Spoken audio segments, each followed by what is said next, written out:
പ്രിയമുള്ള എൻ്റെ വിദ്യാർത്ഥിനികളെ, എല്ലാവരെയും ഞാൻ NIS all Kerala distance education എന്ന് പറയുന്ന നമ്മുടെ സ്ഥാപനത്തിൻ്റെയൊക്കെയുള്ള ഓൺലൈൻ വീഡിയോ ക്ലാസ്സിലേക്ക് സ്വാഗതം ചെയ്യുകയാണ്. ഇന്ന് ഞാൻ നിങ്ങൾക്ക് മുമ്പിൽ പ്രസന്റ് ചെയ്യുന്നത് NIS +2 ഹ്യൂമാനിറ്റീസിൻ്റെ സോഷ്യോളജിയുടെ ന്യൂ സിലബസ് അനുസരിച്ചിട്ടുള്ള 4ാമത്തെ ചാപ്റ്ററാണ്. Method and techniques in research of sociology എന്ന് പറയുന്നത്. ഓക്കെ, സോഷ്യോളജി ഗവേഷണം നടത്തുന്നതിൽ ഉപയോഗിക്കുന്ന മെത്തേഡുകൾ ഏതൊക്കെയാണ്, ടെക്നിക്ക് ഏതൊക്കെയാണ് എന്നുള്ളതാണ് ഈ ചാപ്റ്ററിൽ നമ്മൾ വിശദീകരിക്കുന്നത്. നമുക്കറിയാം 2024 തുടർന്നുള്ള ബാച്ചിൽ പരീക്ഷ എഴുതുന്ന വിദ്യാർത്ഥികൾക്ക് ഇനി പുതിയ രീതിയിലുള്ള ക്വസ്റ്റ്യൻ പേപ്പറാണ്. അവരുടെ മൊത്തം സിലബസിൻ്റെ 60% മാത്രം പഠിച്ചാൽ മതി. ആ 60% മാത്രമാണ് നമ്മൾ ക്ലാസ് എടുക്കുന്നത്. ബാക്കി വരുന്ന ടെക്സ്റ്റ് ബുക്കിന്റെ 40% അസൈൻമെന്റ് ചാപ്റ്ററാണ്. അതിൽ നിന്ന് എക്സാമിന് ഉണ്ടായിരിക്കുന്നതല്ല. ഈ 60% തന്നെ നമുക്ക് ക്വസ്റ്റ്യൻ പേപ്പറിന്റെ പാറ്റേണിലാണ് നമ്മൾ പഠിപ്പിക്കുന്നത്. ആദ്യം കുറച്ച് 1 മാർക്കിന്റെ 20 ക്വസ്റ്റ്യൻസ് വരും. അപ്പൊ അതിന്റെ വീഡിയോ നമ്മൾ സെപ്പറേറ്റ് ആയിട്ട് ഈ 2 മാർക്കിന്റെയും 3 മാർക്കിന്റെയും 5 മാർക്കിന്റെ ഒക്കെയാണ് ഇന്നത്തെ വീഡിയോയിൽ അവതരിപ്പിക്കുന്നത്. അടുത്ത വീഡിയോയിൽ ഇതേ ചാപ്റ്ററിന്റെ ഓരോ മാർക്കിന്റെ MCQ ക്വസ്റ്റ്യൻസും ആൻസറും ടെക്സ്റ്റ് ബുക്ക് ബേസ് ആയിട്ട് നമ്മൾ അവതരിപ്പിക്കും. ഓക്കെ, അപ്പൊ നമ്മൾ ഇന്ന് 5 ക്വസ്റ്റ്യൻസ് ആണ് ബോർഡിൽ എഴുതിക്കുന്നത്. ഈ ബോർഡിൽ എഴുതാൻ കാരണം നമുക്ക് പരീക്ഷയ്ക്ക് ക്വസ്റ്റ്യൻസ് ഇംഗ്ലീഷിലാണ്. അപ്പോൾ ഒരു മലയാളം മീഡിയത്തിൽ എഴുതുന്ന ഒരു വിദ്യാർത്ഥിക്ക് എങ്ങനെ ഇംഗ്ലീഷിൽ ക്വസ്റ്റ്യൻസ് വന്നു കഴിഞ്ഞാൽ ആൻസർ ചെയ്യാം എന്നുള്ളൊരു കോൺഫിഡൻസ് ഉണ്ടാക്കാൻ വേണ്ടിയിട്ടാണ് എല്ലാ ചാപ്റ്റേഴ്സിന്റെയും എല്ലാ ക്വസ്റ്റ്യൻസും നമ്മൾ ബോർഡിൽ എഴുതുന്നത്. ഓക്കെ, അപ്പൊ ഇതിന്റെ മലയാള അർത്ഥം പറഞ്ഞിട്ടാണ് നമ്മൾ ക്ലാസ്സിൽ എടുക്കുന്നത്. ഫസ്റ്റ് എക്സ്പ്ലെയിൻ, വിവരിക്കാൻ ഡിഫറെന്റ് മെത്തേഡ്, വ്യത്യസ്ത തരം മെത്തേഡ് ഇൻ റിസർച്ച് സോഷ്യോളജി. സോഷ്യോളജിയുടെ ഗവേഷണത്തിന് ഉപയോഗിക്കുന്ന, റിസർച്ചിന് ഉപയോഗിക്കുന്ന വിവിധ തരം മെത്തേഡുകൾ ഏതൊക്കെയെന്നുള്ളതാണ്. മെയിൻ ആയിട്ട് 3 തരം മെത്തേഡുകളാണ് നമ്മൾ ഉപയോഗിക്കുന്നത്. ഒന്ന് ഹിസ്റ്റോറിക്കൽ മെത്തേഡ്, ചരിത്രപരമായ മെത്തേഡ്. രണ്ടാമത് പറയുന്നത് കമ്പാരിറ്റീവ് മെത്തേഡ്, താരതമ്യ പഠന രീതിയാണ് സോഷ്യോളജിയുടെ ഗവേഷണത്തിൽ. മൂന്നാമത് പറയുന്നത് എക്സ്പെരിമെന്റൽ മെത്തേഡ്, പരീക്ഷണപരമായ മെത്തേഡ്. അതിൽ നമ്മൾ ഓരോന്നും നമ്മൾ എക്സ്പ്ലെയിൻ ചെയ്യുന്നുണ്ട്. ഒരു 5 മാർക്കിലൊക്കെ ക്വസ്റ്റ്യൻസ് ചോദിച്ചാൽ നിങ്ങൾക്ക് സുഖമായിട്ട് എഴുതാനുള്ള കാര്യങ്ങൾ നമ്മുടെ ഗൈഡിലുണ്ട്. ഹിസ്റ്റോറിക്കൽ എന്ന് പറഞ്ഞാൽ ചരിത്രപരമായ രീതിയാണ്. സാമൂഹിക പ്രതിഭാസത്തിന്റെ ഉദയ പ്രതിഭാസങ്ങളെ പുനഃസൃഷ്ടിക്കുക എന്ന ലക്ഷ്യത്തോടു കൂടി മുൻകാല രേഖകളും മറ്റ് അറിവുകളും ഉറവിടങ്ങളും കണ്ടെത്തിയിട്ടാണ് ചരിത്രപരമായ രീതികൾ. ഓക്കെ, സാമൂഹ്യ പ്രതിഭാസങ്ങൾ നടത്തുന്നുണ്ട്. പുരാതന കാലം മുതൽ എന്തെല്ലാം സാമൂഹിക പ്രതിഭാസങ്ങൾ നടന്നു, അതിന്റെ രേഖകളെല്ലാം കിട്ടിയതിന്റെ അടിസ്ഥാനത്തിൽ സോഷ്യോളജിയെ കുറിച്ച് പഠിക്കുന്നതാണ് ചരിത്രപരമായ രീതി എന്ന് പറയുന്നത്. പാസ്റ്റ് കാര്യങ്ങൾ, വർത്തമാനകാലത്തെയും ഭാവി കാലത്തെയും അറിയാനും പ്രതീക്ഷിക്കാനും ഭൂതകാലത്തിൽ നിന്ന് വിശദീകരണങ്ങളും സാമാന്യവൽക്കരണങ്ങളും തേടുക എന്നുള്ളതാണ്. ഈ പ്രസന്റിലും ഫ്യൂച്ചറിലും നമ്മുടെ കാര്യങ്ങൾ നടക്കണമെങ്കിൽ പാസ്റ്റ് കഴിഞ്ഞുപോയ കാലങ്ങളിലെ വിവരങ്ങൾ, സാമൂഹ്യ പ്രതിഭാസങ്ങൾ കിട്ടിയാലാണ് നമുക്ക് ഇവിടുന്ന് അങ്ങോട്ട് മുന്നോട്ട് പോകാൻ പറ്റുള്ളൂ എന്നുള്ളതാണ് ഇതുകൊണ്ട് ഉദ്ദേശിക്കുന്നത്.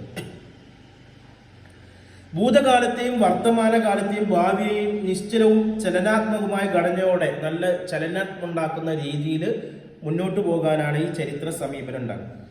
ഈ സമീപനം പഠിക്കുന്നത് കൊണ്ട് ഒരുപാട് ഗുണങ്ങളുണ്ട്. ഒന്ന് പറയുന്നത് സംഭവത്തിൽ പങ്കുകൊണ്ടോ ദൃക്സാക്ഷിയോ വിവരിച്ച സംഭവങ്ങളുണ്ട്, അല്ലെ? ഒരുപാട് ആളുകൾ ഇതിൽ പങ്കാളികളായിട്ടുണ്ടാവും, അല്ലെങ്കിൽ ഒരുപാട് ആളുകൾ ഇത് കണ്ട അനുഭവങ്ങൾ ഉണ്ടാവും. അതിൽ നിന്നൊക്കെ വിവരങ്ങൾ അനുസരിച്ചിട്ടാണ് നമ്മൾ ഈ ഹിസ്റ്റോറിക്കൽ മെത്തേഡ് പഠിക്കുന്നത്. പിന്നെ രേഖകളും മറ്റു വസ്തുക്കളുണ്ട്, ഏത് തരത്തിലുള്ള മായം ചേരാത്ത സ്മാരകങ്ങൾ എന്നിവ ഈ പഠനത്തിൽ ഉൾപ്പെടുത്തുന്നുണ്ട്. ഇനി ഹിസ്റ്റോറിക്കൽ മെത്തേഡിന് ചില ദോഷങ്ങളുണ്ട്. ഈ രീതി ഭൂതകാലവുമായി ബന്ധപ്പെട്ടതായതുകൊണ്ട് മതിയായ തെളിവുകൾ കിട്ടണമെന്നില്ല, അല്ലേ? കഴിഞ്ഞുപോയ കാര്യമാണ്, കഴിഞ്ഞുപോയ കാര്യങ്ങളുടെ മുഴുവൻ കാര്യങ്ങളും നമുക്ക് കിട്ടണമെന്നില്ല. രണ്ടാമത് പറയുന്നത് ലഭ്യമാക്കുന്ന വിവരങ്ങളുടെ ആധികാരിക പരിശോധിക്കാൻ വിശദമാണ്. അതിന്റെ കൃത്യനിഷ്ഠത നമുക്ക് എല്ലായ്പ്പോഴും കിട്ടണമെന്നില്ല. ചില കാര്യങ്ങളൊക്കെ പരീക്ഷണശാലകളിലൊക്കെ ശാസ്ത്രന്മാർ തെളിയിക്കും, എല്ലാതും നമുക്ക് കൃത്യനിഷ്ഠതയോടെ കിട്ടണമെന്ന് ഉറപ്പില്ല. 3 സംഭവങ്ങളുടെ കാലക്രമം കണ്ടെത്താൻ വശമാണ്. ഒരു ഏകദേശം ഒരു സുമാർ എത്ര ഉണ്ടെന്നൊക്കെ നമുക്ക് കണ്ടെത്താം. കൃത്യമായ കാലക്രമം എത്ര പഴക്കമുണ്ടെന്ന് നമുക്ക് കണ്ടെത്താൻ പ്രയാസമാണ്. ഗവേഷകർ രേഖകൾ പൂർണ്ണമായി തെറ്റായി മനസ്സിലാക്കുകയോ തെറ്റായി വിലയിരുത്തുകയോ ചെയ്തു കഴിഞ്ഞാൽ അത് ഭാവിയിലെ പഠിതാക്കൾക്ക് അത് ദോഷം ചെയ്യുമെന്നുള്ളതാണ് പറയുന്നത്. ഇനി രണ്ടാമത്തെ മെത്തേഡാണ് സോഷ്യോളജി പഠിക്കുന്നതിൽ താരതമ്യ രീതി. സദൃശ്യ സംഘങ്ങളെ താരതമ്യം ചെയ്ത് സത്യം കണ്ടെത്തുകയാണ് ഇതിന്റെ രീതി. ഈ രീതിയിൽ ഒരു വ്യവസ്ഥയുടെയോ അതേപോലെ തന്നെ സ്ഥാപനത്തിന്റെയോ പ്രതിഭാസത്തിന്റെയോ അസ്തിത്വത്തെയും പ്രവർത്തനങ്ങളെയും വിശദീകരിക്കാൻ എളുപ്പമാകും. പഠനവിധേയമാകുന്ന ഗ്രൂപ്പുകളുടെ സ്വഭാവവിശേഷങ്ങളും സാദൃശ്യങ്ങളും താരതമ്യം ചെയ്ത് പഠിക്കുന്ന സാമാന്യത്തിലേക്കും അവിടുന്ന് കൂടുതൽ സാമാന്യത്തിലേക്ക് എത്തുന്ന ഒരു പ്രതിഭാസമാണിത്. ഈ താരതമ്യ പഠനത്തിന് ഒരുപാട് ഗുണങ്ങളുണ്ട്. സിദ്ധാന്ത രൂപീകരണത്തിൽ സങ്കല്പങ്ങളെ വ്യക്തമാക്കാൻ ഈ രീതി ഉപയോഗിക്കുന്നുണ്ട്. അതേപോലെ തന്നെ ഗവേഷണത്തിന്റെ പ്രശസ്തകരമായ മറ്റു മേഖലകളെ ഉയർത്തിക്കാട്ടാനും താരതമ്യ പഠനം സഹായിക്കുന്നുണ്ട്. 3 പറയുന്നുണ്ട്, സാമൂഹ്യ പ്രവർത്തന പരിപാടികൾ ആസൂത്രണം ചെയ്യാനുള്ള വസ്തുത നൽകാനും താരതമ്യ പഠനം സഹായിക്കുന്നുണ്ട്. ഈ താരതമ്യ പഠനത്തിന് ചില ദോഷങ്ങളുണ്ട്. താരതമ്യ പഠനം സ്വയം തന്നെ ഒരു അന്ത്യത്തിലെത്താം എന്ന് പറയുന്നുണ്ട്. ഒരു പരിധിവരെ സമാനതകൾ പുലർത്തുന്ന യൂണിറ്റുകളുടെ കാര്യത്തിൽ താരതമ്യ പഠനങ്ങൾ സാധ്യമാകും. എല്ലാ യൂണിറ്റുകളും ഇത് ശരിയാണെന്നില്ല. 3 പറയുന്നുണ്ട്, അന്യവും സ്വദേശിയുമായ സാമൂഹ്യ ഘടകങ്ങളെ താരതമ്യം ചെയ്യുമ്പോൾ ഗവേഷകർ മൂലാധിഷ്ഠിത മനോഭാവം പുലർത്തണം എന്നുള്ളതാണ്. ഇനി 3ാമത്തെ പഠന രീതിയാണ് എക്സ്പെരിമെന്റൽ മെത്തേഡ്, പരീക്ഷണ രീതി എന്ന് പറയുന്നത്. പരീക്ഷണാത്മകം, ലബോറട്ടറിയിൽ പോയി തെളിയിക്കുകയാണ്. പരീക്ഷണാത്മക രീതിയിൽ പഠന വിഷയത്തിന് ചില ബാഹ്യ പ്രേരണകൾ നൽകുകയും അവയുടെ ഫലങ്ങൾ സൂക്ഷ്മ നിരീക്ഷണത്തിന് വിധേയമാക്കുകയും ചെയ്യും എന്നുള്ളതാണ്. ഇതുകൊണ്ടുള്ള ഒരുപാട് ഗുണങ്ങളുണ്ട് പരീക്ഷണപരമായ രീതിയിൽ. ഇത് തികച്ചൊരു വസ്തുനിഷ്ഠമാണ്. മറ്റു രീതികളെ അപേക്ഷിച്ച് പരീക്ഷണാത്മകമായ സാഹചര്യത്തെ ഗവേഷകന് വളരെ നിയന്ത്രിക്കാനാവും. കാര്യഫലബന്ധം കണ്ടെത്താൻ എളുപ്പമാണ്. സ്വാഭാവിക പിശകുകൾ ഏറ്റവും കുറവായിരിക്കും. പരീക്ഷണങ്ങളിലൂടെ കൃത്യമായ അളവുകൾ കിട്ടാനും ഫലങ്ങൾ പരിശോധിക്കാനും പരീക്ഷണം ആവർത്തിക്കാൻ കഴിയും എന്ന പല ദോഷങ്ങളും പരീക്ഷണാത്മകമായ മെത്തേഡിലുണ്ട്. മനുഷ്യരുടെയോ മനുഷ്യ സ്വഭാവത്തെയോ അങ്ങനെ തന്നെ പരീക്ഷിക്കുക വിഷമമാണ്. പരീക്ഷണങ്ങൾ നടത്തുക പലപ്പോഴും ബുദ്ധിമുട്ടാണ്, കൂടുതൽ ചെലവുള്ള സംഭവമാണ്. 3 പറയുന്നുണ്ട്, ഭൂതകാലത്തെയോ ഭാവി കാലത്തെയോ അല്ല വർത്തമാന കാലത്ത് പഠിക്കാനാണ് പരീക്ഷണ രീതി കൊണ്ട് പറ്റുക. കഴിഞ്ഞുപോയ കാര്യങ്ങളെ കുറിച്ച് പഠിക്കാൻ ബുദ്ധിമുട്ടാണ്. 4 വ്യക്തികളുടെ അഭിപ്രായങ്ങളോ മനോഭാവങ്ങളോ പ്രേരണകളോ കണ്ടെത്താൻ ഇത് പറ്റില്ല പരീക്ഷണ രീതി. 5 പരീക്ഷകനെ പ്രീതിപ്പെടുത്തുന്ന രീതിയിൽ വിഷയങ്ങൾ പെരുമാറുകയോ അത് പരീക്ഷണത്തിന് കൃത്രിമ സ്വഭാവം നൽകാൻ കാരണമുണ്ട് എന്നുള്ളതാണ് പറയുന്നത്. ഇതാണ് 3 രീതി. ഇനി രണ്ടാമത്തെ ക്വസ്റ്റ്യൻസ് ആണ്, name the 5 technique of data collection. Data collection, സോഷ്യോളജിയുമായി ബന്ധപ്പെട്ട പഠനം നടത്താനുള്ള ഡാറ്റ കളക്ട് ചെയ്യാനുള്ള 5 മെത്തേഡുകൾ ഏതൊക്കെയാണ്? 1 നിരീക്ഷണമാണ്, ഒബ്സർവേഷൻ ആണ്. ഒരു സംഭവത്തെ നമ്മൾ നോക്കി മനസ്സിലാക്കുകയാണ്, അതിനെക്കുറിച്ച് സാക്ഷ്യപ്പെടുത്തുക. നിരീക്ഷണം എന്ന് പറഞ്ഞാൽ അവിടെ വായ തുറക്കുന്നില്ല, നമ്മൾ സാധനം കണ്ട് സംഭവത്തെ കണ്ട് മനസ്സിലാക്കി പഠിക്കുന്നതാണ് എന്ന് പറയുന്നത്. നമ്മുടെ ഇന്ദ്രിയങ്ങൾ, നമ്മളെ കണ്ണ്, മൂക്ക്, ഇതുകൊണ്ടൊക്കെ നമ്മൾ കണ്ണുകൊണ്ടും ഇതൊക്കെ കണ്ടിട്ട് മനസ്സിലാക്കുന്ന രീതിയാണ് ഈ നിരീക്ഷണ മെത്തേഡ് എന്ന് പറയുന്നത്. 2 പാർട്ടിസിപ്പേഷൻ മെത്തേഡാണ്, പങ്കാളിത്ത രീതിയാണ്. ഗവേഷകർ പഠനവിധേയമാക്കുന്ന സംഘത്തിലോ സമുദായത്തിലോ ജീവിച്ച് അവരുടെ പ്രവർത്തനങ്ങൾ നേരിട്ട് പങ്കിടുന്നു. ഏതെങ്കിലും സമൂഹത്തിൽ പോയിട്ട് ഗവേഷകർ അവരൊപ്പം ജീവിച്ച് അവരുടെ സ്വഭാവ രീതികളും ജീവിത രീതികളും പഠിച്ച് അങ്ങനെ പഠനം നടത്തുന്നതാണ് എന്ത് പങ്കാളിത്ത രീതി. അതിന് ഒരുപാട് ഗുണങ്ങളുണ്ട്. സംഘത്തിന്റെ സ്വാഭാവിക പെരുമാറ്റം രൂപപ്പെടുത്താൻ ഗവേഷകന് കഴിയുന്നുണ്ട്. സംഘത്തിൽപ്പെടാത്ത ഒരാൾക്ക് അറിയാൻ കഴിയാത്ത വിവരങ്ങൾ നൽകുന്നുണ്ട്. ഒരു ചോദ്യാവലിയുടെ അടിസ്ഥാനത്തിലോ മറ്റോ ശേഖരിക്കാൻ കഴിയാത്ത കാര്യങ്ങൾ ശരിയോ ആണോ എന്നറിയാൻ പറ്റുന്നുണ്ട്. ഇതേപോലെ പല ദോഷങ്ങളും പങ്കാളിത്ത നിരീക്ഷണം മൂലമുണ്ട്. ഗവേഷകൻ സംഘാലംഗമായി മാറുമ്പോൾ നിരീക്ഷണത്തെ വൈകാരികത സ്വാധീനിക്കുകയും ചെയ്യുന്നുണ്ട്. ഗവേഷകന്റെ അനുഭവ സമ്പത്ത് പരിമിതമാകും. 3 പറയുന്നത് സംഘാംഗമായിരിക്കെ അനുഭവങ്ങൾ തത്സമയം രേഖപ്പെടുത്താനാവില്ല. അനുഭവം രേഖപ്പെടുത്തുന്നത് നീട്ടിവെക്കുമ്പോൾ കൃത്യനിഷ്ഠത ഉണ്ടാകുന്നു എന്നുള്ളതാണ്. പിന്നെ പറയുന്നത് പങ്കാളിത്ത രഹിത നിരീക്ഷണമാണ്, നോൺ പാർട്ടിസിപ്പേഷൻ ഒബ്സർവേഷൻ ആണ്. പഠന വിധേയമാക്കുന്ന സംഘത്തിന്റെ പ്രവർത്തനങ്ങളിൽ നേരിട്ട് പങ്കെടുക്കാതെ അകലെ നിന്ന് അവരെ നോക്കി കണ്ടു പഠിക്കുന്ന രീതിയാണ് എന്ന് പറയുന്നത് പങ്കാളിത്ത രഹിത നിരീക്ഷണം എന്ന് പറയുന്നത്. ഗവേഷകന്റെ മുന്നിൽ അപ്പോൾ നടക്കുന്ന സംഗതികൾ മാത്രമേ ഗവേഷകന് നിരീക്ഷിക്കാനാകുള്ളൂ. ഇതുകൊണ്ടുള്ള ഗുണങ്ങൾ എന്ന് പറയുന്നത് നിരീക്ഷണം കൂടുതൽ വസ്തുനിഷ്ഠമായിരിക്കും. 2 ഗവേഷകന് ഇവിടെ വൈകാരികമായി അടുപ്പമുണ്ടായില്ല എന്നതാണ്. ഇതുകൊണ്ട് ഒരുപാട് ദോഷങ്ങളുണ്ട് പങ്കാളിത്ത രഹിത നിരീക്ഷണങ്ങളുണ്ട്. പങ്കാളിത്തമില്ലാതെ നിരീക്ഷണം മിക്കവാറും ഔപചാരികമായ സന്ദർഭങ്ങളിലായിരിക്കും. സാമൂഹ്യ ജീവിതത്തിന്റെ പല വശങ്ങളും അപ്പോൾ നിരീക്ഷിക്കാനാകില്ല എന്നതാണ്. പിന്നെ അടുത്താണ് നാച്ചുറൽ ആൻഡ് ലബോറട്ടറി ഒബ്സർവേഷൻ ആണ്. സാധാരണ പരിസ്ഥിതിയിൽ നടക്കുന്ന നിരീക്ഷണമാണ് നാച്ചുറൽ ഒബ്സർവേഷൻ. എന്നാൽ ലബോറട്ടറി ഒബ്സർവേഷനിൽ നിരീക്ഷണം പരീക്ഷണശാലക്കുള്ളിൽ വെച്ചാണ്. പിന്നെ അടുത്താണ് സ്ട്രക്ചർഡ് ആൻഡ് അൺസ്ട്രക്ചർഡ് ഒബ്സർവേഷൻ. ചിട്ടപ്പെടുത്തിയ നിരീക്ഷണത്തിൽ നിരീക്ഷകൻ ഒരു നിശ്ചിത ക്രമം അനുസരിച്ചാണ് പ്രവർത്തിക്കുക. ചിട്ടപ്പെടുത്താത്ത നിരീക്ഷണമാണെങ്കിൽ അനൗപചാരികമായി. അടുത്ത ഡയറക്റ്റ് ആൻഡ് ഇൻഡയറക്റ്റ് ഒബ്സർവേഷൻ പറയുന്നുണ്ട്. നേരിട്ടുള്ള നിരീക്ഷണത്തിൽ നിരീക്ഷകൻ പ്രത്യേക പങ്ക് നിർവഹിക്കുന്നുണ്ട്. സംഭവങ്ങളെ നിരീക്ഷകൻ കൃത്യമായി രേഖപ്പെടുത്തുന്നു. നേരിട്ടല്ലാത്ത നിരീക്ഷണത്തിൽ വസ്തുക്കളുടെയും സംഭവങ്ങളുടെയും നേരിട്ടുള്ള നിരീക്ഷണം നടക്കുന്നില്ല എന്നുള്ളതാണ് പറയുന്നത്.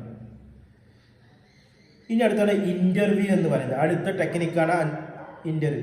സാമൂഹ്യശാസ്ത്ര സ്ഥിതി വിവരങ്ങൾ ശേഖരിക്കുന്നതിന് വ്യാപകമായി ഉപയോഗിക്കുന്ന രീതിയാണ് ഇന്റർവ്യൂ എന്ന് പറയുന്നത്. അതായത് ഡയറക്റ്റ് ഇന്റർവ്യൂ ഉണ്ട്, ഇന്റർവ്യൂ ഉണ്ട്, സ്ട്രക്ചർഡ് ഇന്റർവ്യൂ ഉണ്ട്, അൺസ്ട്രക്ചർഡ്.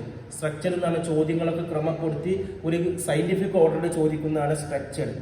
അങ്ങനെ ചോദിക്കാതെ അനൗപചാരികമായ രീതിയിലാണെങ്കിൽ, ഒരു ഓർഡർ ഇല്ലാതെ ആണെങ്കിൽ അതിനെ അൺസ്ട്രക്ചർഡ് ഇന്റർവ്യൂ എന്ന് പറയുന്നത്. പിന്നെ പറയുന്നത് ക്വസ്റ്റ്യനെയർ എന്ന് പറയുന്നത് ടെക്നിക്കിൽ അടുത്തതാണ്. ഡാറ്റ കളക്ഷൻ ക്വസ്റ്റ്യനെയർ ആണ്. ഉത്തരം പറയേണ്ട വ്യക്തിയോട് പ്രതികരണത്തിനായി ചോദിക്കുന്ന ചോദ്യ പട്ടികയാണ് ചോദ്യാവലി എന്ന് പറയുന്നത്. താരതമ്യേന കൂടുതൽ ജനങ്ങളോട് ചോദിച്ച് വിപുലമായ തോതിൽ സ്ഥിതി വിവരങ്ങൾ ശേഖരിക്കുമ്പോൾ ഗവേഷകന് ആശ്രയിക്കുന്ന ചിലവ് കുറയും എന്നുള്ളതാണ് പറയുന്നത്. അടുത്ത സോഷ്യൽ സർവേ, നാലാമത്തെ മെത്തേഡാണ്, ടെക്നിക്കാണ് സോഷ്യൽ സർവേ.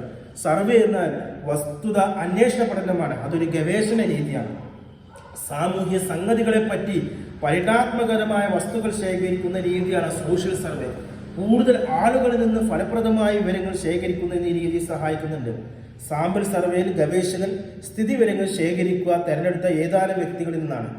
അവസാന ടെക്നിക്കാണ് കേസ് സ്റ്റഡി എന്ന് പറയുന്നത്. ഒരു കാര്യം സംബന്ധിച്ച് സമഗ്രവും ഗാഢപരമായ പഠനം നടത്തുന്ന രീതിയാണ് കേസ് സ്റ്റഡി എന്ന് പറയുന്നത്.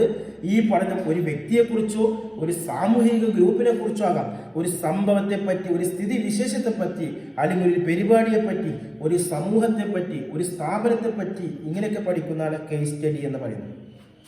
ഇനി അടുത്ത ചോദ്യമാണ് മൂന്നാമത്തെ. What are the two main types of observation. നിരീക്ഷണത്തിന് ഉപയോഗിക്കുന്ന രണ്ട് മെയിൻ ടൈപ്പ്. അതിലൊന്ന് പാർട്ടിസിപ്പേറ്റ്, രണ്ടാമത്തത് നോൺ പങ്കാളിത്ത നിരീക്ഷണം. പങ്കാളിത്ത നിരീക്ഷണം നമ്മൾ മുമ്പ് പറഞ്ഞതാണ് അല്ലെ. ഗവേഷകന് ഒരു കൂട്ടം ആളുകൾ ജീവിക്കുന്ന ഒരു സമൂഹത്തിൽ വന്ന് അവരോടൊപ്പം ജീവിച്ച് കാര്യങ്ങൾ നിരീക്ഷിച്ച് ഇടപഴകുന്നു. എന്തെങ്കിലുമൊക്കെ ഫീഡ്ബാക്ക് ഉണ്ടെങ്കിൽ അങ്ങോട്ടും ഇങ്ങോട്ടും ഒക്കെ പറഞ്ഞ് പൊരുത്തപ്പെടിപ്പിക്കുന്ന രീതിയാണ് പങ്കാളിത്ത നിരീക്ഷണം എന്ന് പറയുന്നത്. അതുകൊണ്ടുള്ള ഗുണങ്ങളും ദോഷങ്ങളൊക്കെ നമ്മൾ മുമ്പ് പറഞ്ഞതാണ്. സംഘത്തിന്റെ സ്വാഭാവിക പെരുമാറ്റം നടത്താൻ സഹായിക്കുന്നുണ്ട്. അതേപോലെ തന്നെ സംഘത്തിൽപ്പെട്ട ഒരാൾക്ക് അറിയാൻ കഴിയാത്ത കാര്യങ്ങളൊക്കെ ഗവേഷകനോട് ചോദിക്കാം. ഒരു ചോദ്യാവലിയുടെ അടിസ്ഥാനത്തിലോ മറ്റോ ശേഖരിക്കാൻ കഴിയാത്ത കാര്യങ്ങൾ ശരിയോ തെറ്റോ എന്ന് പരിശോധിക്കാം. ഈ ഒബ്സർവേഷൻ മൂലം, പങ്കാളിത്ത ഒബ്സർവേഷൻ മൂലം ഒരുപാട് ദോഷങ്ങളുണ്ട്. ഗവേഷകൻ സംഘാംഗമായി മാറുമ്പോൾ നിരീക്ഷണത്തെ വൈകാരികത സ്വാധീനിക്കും എന്നുള്ളതാണ്. അത് വസ്തുനിഷ്ഠമല്ലാതാകുന്നുണ്ട്. ഗവേഷകന്റെ അനുഭവ സമ്പത്ത് പരിമിതപ്പെടും. അതേപോലെ തന്നെ സംഘാംഗമായിരിക്കെ അനുഭവങ്ങൾ തത്സമയം രേഖപ്പെടുത്താൻ കഴിയില്ല. ഇതൊക്കെ ഇതിന്റെ ദോഷങ്ങളായിട്ട് വരുന്നത്. പിന്നെ വരുന്ന പങ്കാളിത്ത രഹിതം. അത് ഞാൻ മുമ്പ് പറഞ്ഞതാണ്. കുറച്ച് അകലെ നിന്ന് ഒരു സമൂഹത്തെ അല്ലെങ്കിൽ ഒരു കൂട്ടം ആളുകളെ നോക്കി നിരീക്ഷിച്ച് അവരുടെ വൈകാരികപരമായ അവരുടെ പ്രവർത്തന മേഖലകൾ പഠിക്കുന്നതാണ് പങ്കാളിത്ത രഹിത നിരീക്ഷണം. ഇതിന്റെ ഗുണങ്ങൾ നിരീക്ഷണം കൂടുതൽ വസ്തുനിഷ്ഠമായിരിക്കും എന്നാണ് ഇതിന്റെ മെച്ചം. ഗവേഷകൻ ഇവിടെ വൈകാരികമായി അടുപ്പമുണ്ടാകില്ല. ഒരു അന്യൻ എന്ന നിലയിൽ ആളുകൾ കൂടുതൽ സ്വതന്ത്രമായി പെരുമാറുമെന്നതിനാൽ അയാൾക്ക് കൂടുതൽ വിവരങ്ങൾ ശേഖരിക്കാൻ കഴിയുമെന്നുള്ളതാണ്. ഈ പങ്കാളിത്ത രഹിത നിരീക്ഷണം കൊണ്ട് ഒരുപാട് ദോഷങ്ങളുണ്ട്. പങ്കാളിത്തമല്ലാത്ത നിരീക്ഷണങ്ങൾ മിക്കവാറും ഔപചാരികപരമായ സന്ദർഭങ്ങളിലായിരിക്കും. സാമൂഹിക ജീവിതത്തിന്റെ പല വശങ്ങളും അപ്പോൾ നിരീക്ഷിക്കാനാവില്ല. പലപ്പോഴും നിരീക്ഷപ്പെടുന്നവന്റെ പെരുമാറ്റം മനസ്സിലാക്കാൻ ഗവേഷകന് സാധിക്കില്ല. ഇനി അടുത്ത ചോദ്യം, what are the two types of interview. രണ്ട് ടൈപ്പ് ഓഫ് ഇന്റർവ്യൂ. ഒന്ന് സ്ട്രക്ചേർഡ് ഇന്റർവ്യൂ, ചിട്ടപ്പെടുത്തിയ ഇന്റർവ്യൂ. രണ്ടാമത് അൺസ്ട്രക്ചർഡ്. സ്ട്രക്ചർ എന്ന് പറഞ്ഞാൽ ചോദ്യം ചോദിക്കാൻ ഉപയോഗിക്കുന്ന പദങ്ങളും അതേപോലെ തന്നെ ചോദ്യങ്ങളുടെ ക്രമങ്ങളും ഒരു സയന്റിഫിക് ഓർഡറിൽ കൃത്യമായി കൃത്യനിഷ്ഠതയോടെ രേഖപ്പെടുത്തി കാര്യങ്ങൾ ചോദിക്കുന്നത്. അങ്ങനെയുള്ള ഇന്റർവ്യൂ ആണ് എന്ത് സ്ട്രക്ചർ. അങ്ങനെ നടത്താത്ത ഇന്റർവ്യൂ ആണ് അൺസ്ട്രക്ചർഡ്. ഒരു കൃത്യനിഷ്ഠതയില്ലാതെ അനൗപചാരികരമായി ഒരു ഓർഡർ ഇല്ലാതെ ക്വസ്റ്റ്യൻ തയ്യാറാക്കി ചോദ്യങ്ങൾ ചോദിക്കുന്ന ഒരു ഇന്റർവ്യൂ ആണ് അനൗപചാരികരമായി ചിട്ടപ്പെടുത്താത്ത ഇന്റർവ്യൂ എന്ന് പറയുന്നത്. ഈ ലാസ്റ്റ് ചോദ്യമാണ്, what is an empirical method. എന്താണ് എംപറിക്കൽ? എംപറിക്കൽ എന്ന് പറഞ്ഞാൽ അനുഭവസിദ്ധമായ രീതി എന്ന് പറഞ്ഞാൽ എന്താണ്? അനുഭവത്തിൽ കൂടിയും പരീക്ഷണത്തിൽ കൂടിയും മാത്രം അറിവിനെ അംഗീകരിക്കുന്ന സമ്പ്രദായമാണ് ഇത്. എല്ലാ അറിവുകളും ശാസ്ത്രത്തിൽ നിന്നാണ് വരുന്നതെന്ന് അനുഭവ സിദ്ധാന്തം വിശ്വസിക്കുന്നു എന്നുള്ളതാണ് പറയുന്നത്. ഇത്രയാണ് 2 മാർക്ക് 3 മാർക്ക് 5 മാർക്കിന്റെ ഒക്കെ നമ്മുടെ സോഷ്യോളജിയുടെ ക്വസ്റ്റ്യൻസ് ഈ ചാപ്റ്ററിൽ വരുന്നത്. ഇനി ഇതിൽ പറയാനുള്ള 1 മാർക്കിന്റെ MCQ ക്വസ്റ്റ്യൻസ് ആണ്. അത് വരുന്ന വീഡിയോസിൽ അവതരിപ്പിക്കും. നമ്മുടെ ക്ലാസ്സുകൾക്കും ഗൈഡുകൾക്കും നമ്മുടെ സ്ഥാപനത്തിൽ അഡ്മിഷൻ എടുക്കാൻ താല്പര്യമുള്ളവർക്കൊക്കെ എൻ്റെ വാട്സപ്പ് നമ്പർ ഡിസ്ക്രിപ്ഷൻ ബോക്സിൽ കൊടുത്തിട്ടുണ്ട്. അതിൽ കോൺടാക്ട് ചെയ്യുക 9037114679. Okay, thank you.